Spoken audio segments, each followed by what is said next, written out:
Okay, so we're diving into something pretty cool today, something that can open up a whole world of possibilities. We're talking about taking your English skills to the next level. And we've got this awesome podcast episode we're going to break down. It's got 10, seriously powerful methods for improving English, no matter where you're at. It really does. This podcast is packed with actionable advice. It's like a roadmap for anyone who wants to get better at English. And that's what we're going to do in this deep dive. We're going to unpack those 10 methods, pull out the most important insights, and really help you understand how you can use them to make real progress. So it's not just about listing the tips, it's about understanding why they work and how you can, make them work for you. So let's jump right in. Method number 1 is surround yourself with English. Now, this might sound obvious, right? Duh, immerse yourself. Right. But this podcast goes beyond the basics. It's not just about passively hearing English. It's about making it an active part of your daily life. Yeah, actually changing your environment. They even talk about switching your phone settings to English. Exactly. Think about it. You already know how to use your phone. You know where the settings are, how to send a message. So when you see those familiar things, but in English, you're learning new vocabulary without even realizing it. It's like tricking your brain into absorbing the language, right? Yeah. It's not just about studying grammar rules. And it's not just your phone either. They talk about listening to English music, podcasts, audiobooks, all that good stuff. And this is key, watching TV and movies in English without subtitles. Okay, so ditch the subtitles. Yeah. Is that really that important? I mean, sometimes they help, right? Well, sure, subtitles can be great when you're starting out, but to really improve your listening comprehension, you need to challenge yourself. When you turn off the subtitles, you're forced to really listen and try to understand the spoken words. That makes sense. It's like when you're learning a new song. You can read the lyrics all you want, but until you really listen to the melody and the rhythm, you won't truly get it. So any specific exercises they suggest for this surround yourself method? Yeah, they have a cool one. They suggest picking one daily habit, something you do every day, maybe checking social media, and for 1 week, do it entirely in English. Oh, that's interesting. So scroll through your feed, read the comments, everything in English. Makes sense. That would definitely force you to engage with the language, right? Exactly. It's about creating these little pockets of English immersion in your everyday life. It's not about spending hours studying textbooks. It's about making English a natural part of your routine. Okay, I like that. It seems manageable, it's not overwhelming. So moving on to method number 2, speak as much as possible. Now, this one, I think, is where a lot of people get stuck. Speaking can be scary. Oh, definitely. The fear of making mistakes, the feeling of being judged, it's totally understandable. But here's the thing. Speaking is where the real magic happens. It's where you take all the knowledge you've been accumulating and put it into practice. It's like learning to ride a bike. You can read all the manuals, watch all the videos, but until you actually get on the bike and start pedaling, you won't truly learn. Exactly. So what does this podcast suggest for overcoming that fear and speaking more? Well, one thing they mention is, and this might sound a little weird, talking to yourself in English. Ah, yes, the good old talk to yourself method. It sounds strange, but it's incredibly effective. They even give an example, something like, I'm making coffee, it smells good. So why is that helpful? I mean, you're just talking to yourself. Because it's a safe space to practice. You're not worried about making mistakes in front of anyone. You can experiment with different words and phrases, try out different accents, and just get comfortable with the sound of your own voice speaking English. It's like a mental rehearsal, right? Yeah. You're getting your brain and your mouth used to forming English sentences. Precisely. It's a low-pressure way to build fluency and confidence. Okay, I can see that. What else do they recommend for speaking practice? Well, they also talk about finding language partners. There are tons of apps out there now, like HelloTalk, Tandem, italki. You can connect with people from all over the world who are learning English. Oh yeah, those language exchange apps. I've heard of those. It's like finding a pen pal, but for speaking practice. Exactly. And they also mention joining English conversation clubs. You can find them online or in your local community. These are great places to meet other learners and practice your speaking skills in a supportive environment. It's all about creating those opportunities for real-life interaction, right? Exactly.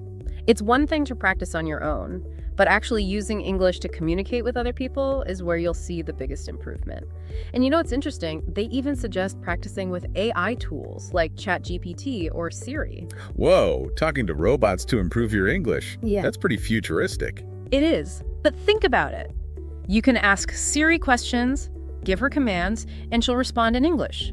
It's another way to practice your speaking and listening skills, and you don't even have to leave your house. It's like having a 200/7 English tutor in your pocket. Pretty cool. So any exercises they recommend for this speak as much as possible method? Yeah, they have a challenging one. They suggest speaking for 2 minutes straight on any topic and recording yourself. Then listen back to the recording and see how you did. 2 minutes. That's longer than it sounds.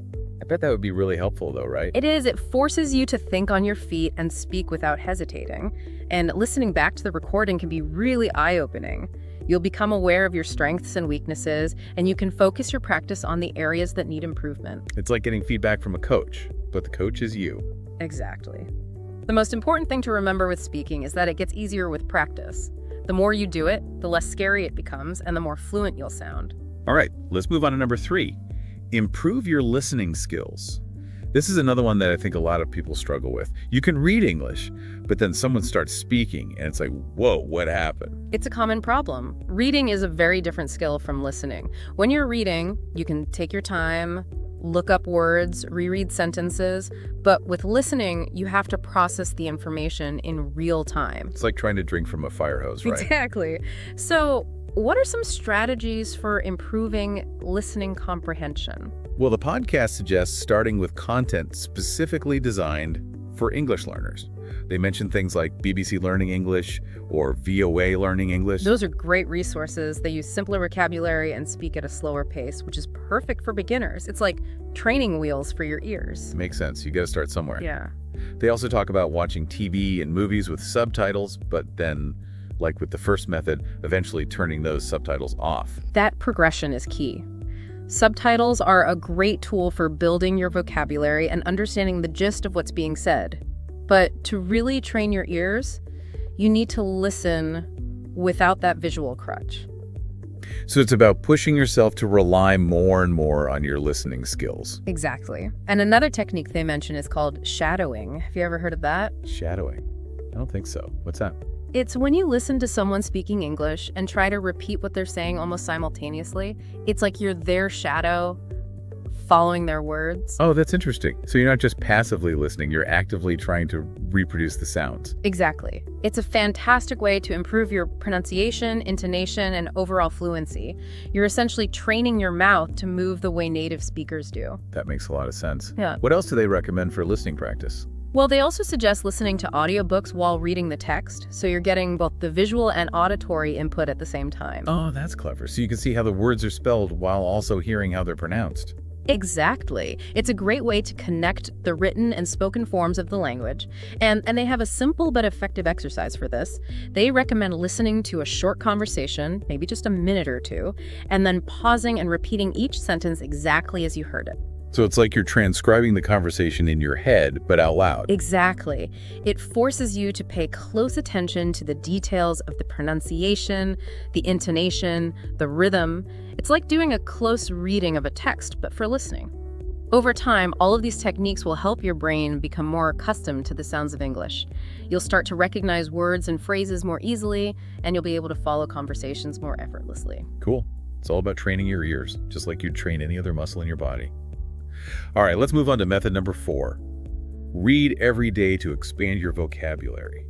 Reading, that's a classic one, right? It is, but sometimes people forget how powerful it can be. Reading exposes you to a huge range of vocabulary and grammar structures. It's like a workout for your brain. And they emphasize that it doesn't have to be boring textbooks or anything. It can be anything you're interested in. Exactly. News articles, blogs, fiction, nonfiction, anything that grabs your attention.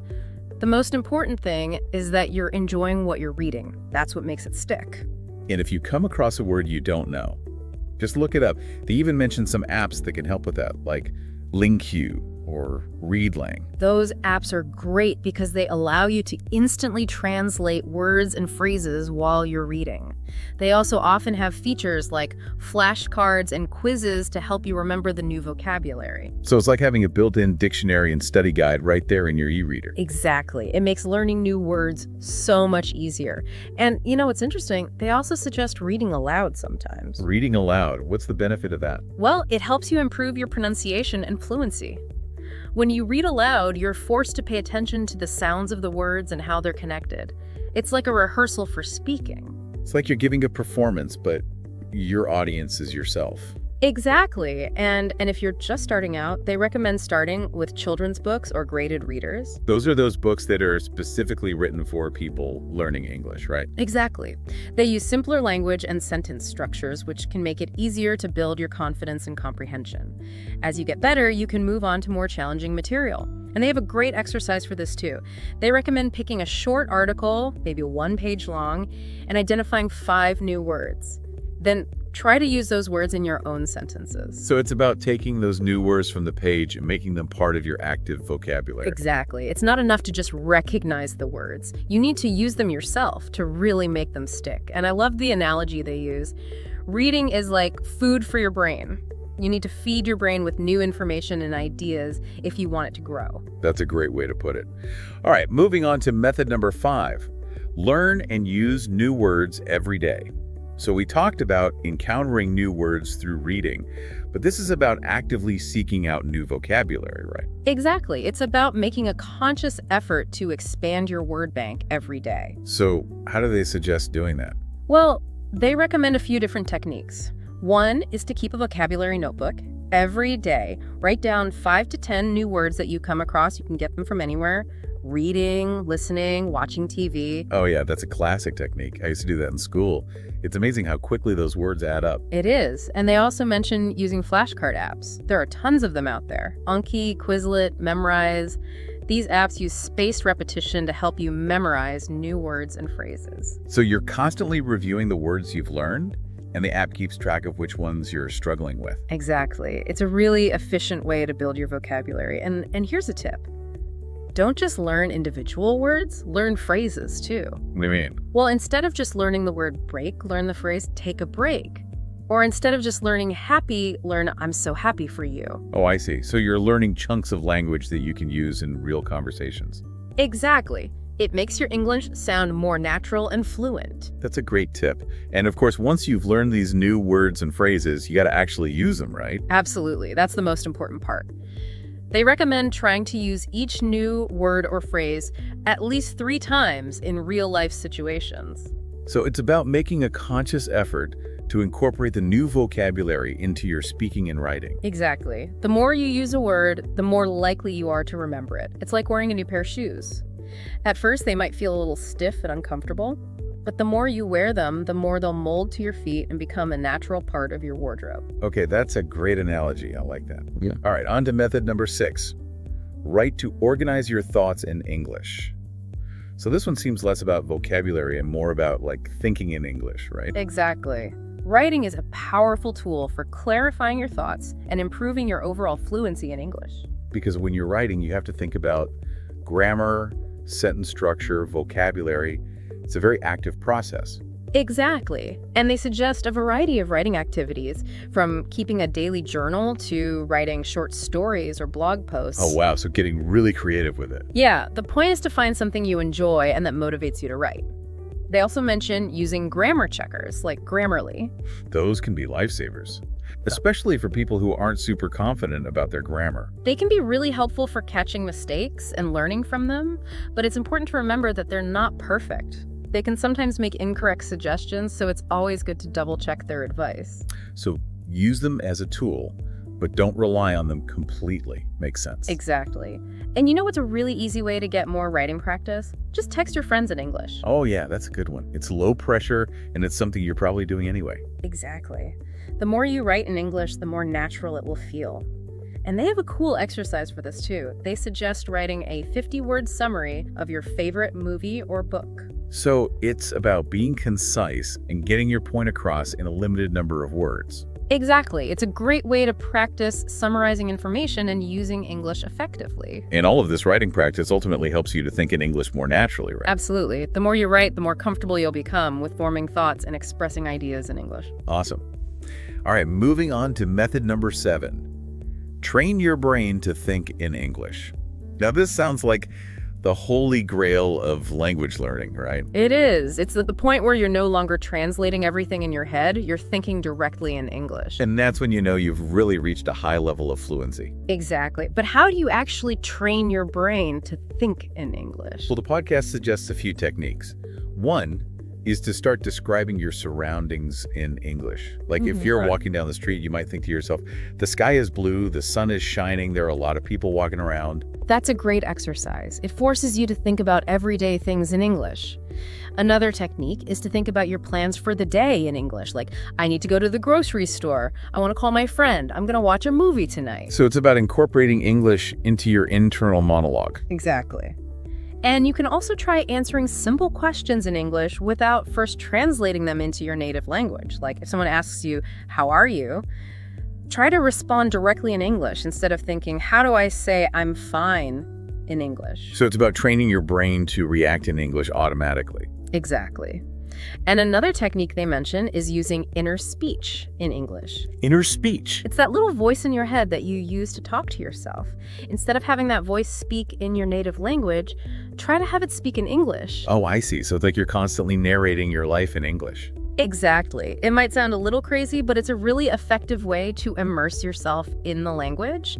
And they have a simple exercise for this. When you're making a list, whether it's a grocery list or a to-do list, write it in English. Oh, that's a good one. It's something you probably do all the time anyway. Exactly. The key here is consistency. The more you think in English, the easier it will become. And over time, you'll find that you're able to express yourself more fluently and effortlessly. Awesome. Okay, let's move on to method number 8. Improve your pronunciation. Now, this is one that can make a huge difference in how confident you feel speaking English. Absolutely. Good pronunciation is essential for clear communication. Because if people can't understand what you're saying, it can be really frustrating for both of you. Exactly. So how do they suggest improving pronunciation?